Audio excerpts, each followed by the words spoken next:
নিশ্চয়ই এটা দামের ব্যবধান হবে। 10,000 খরচ করলে 30,000 হওয়ার সুযোগ আছে না নাই?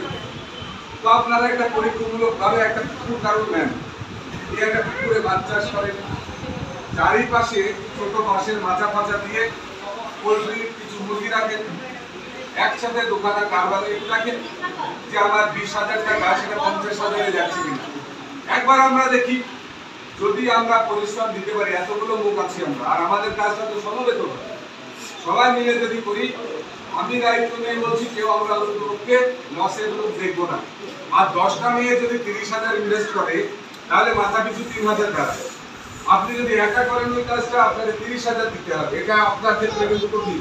কিন্তু যখন 10 জনে করছেন, তখন সেটা 3,000-এ হবে। পরীক্ষামূলক ভাবে ছাগলের বাচ্চা একটা ছোট ফার্ম করেন, এই ডানাগারে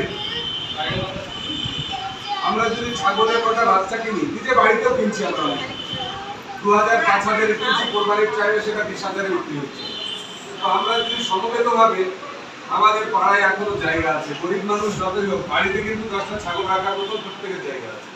তো বাঁশের বেড়া দিয়ে আমরা যদি 10টা ছাগলের বাচ্চা সেখানে ধরি, সেই ছাগলের বাচ্চায় 6 মাস পর কিন্তু দামের তফাৎ দিবে।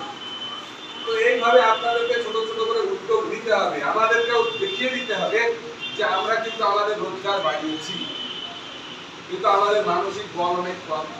আমরা হাতে শুকনো টাকাটা পেয়ে গেলে কোথায় গিয়ে বাড়িতে রাখবো, এদিক ওদিক করে খরচ হয়ে যাবে, আর কিছুটা ধরে পাবো না।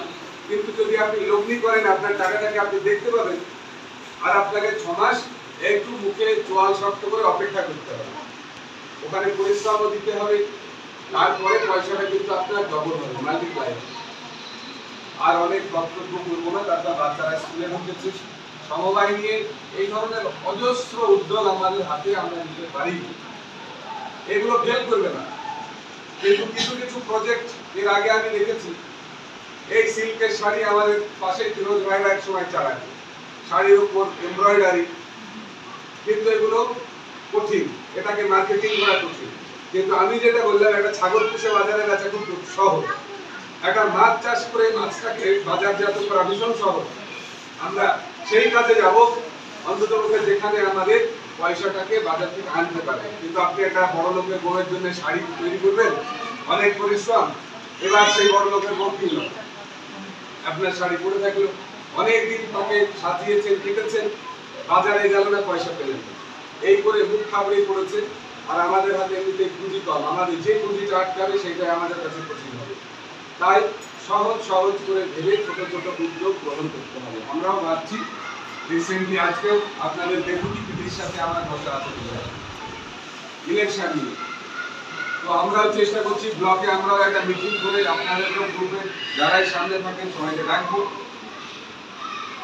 একটা আল্লাহ কথা বলেছেন, আমি শেষ করবো, আমি যদি আমাকে সাহায্য না করি, আমাকে পৃথিবীর কোনো শক্তি সাহায্য করতে পারবে না, কোনো উপরওয়ালাও পারবে না, হাসিটার করেছে।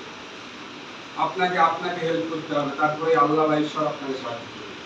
তো আপনারা নিজেরা নিজেদেরকে সাহায্য করার জন্য এগিয়ে আসুন। মমতা ব্যানার্জির সেলফ হেল্প গ্রুপ যতই অন্যান্য নানাবিধ প্রকল্প দিয়ে আপনাকে বাঁধার চেষ্টা করুন, আপনার রোজগার বাড়িয়ে দেওয়ার চেষ্টা করুন, আপনি যদি উদ্যোগী হওয়ার চেষ্টা না করেন, তাহলে খোদ আল্লাহ বলেছে যে আমিও তাকে উদ্যোগী বানাতে পারবো না। তাই আপনাদেরকে উদ্যোগী হতে হবে আপনাদের চেষ্টায়।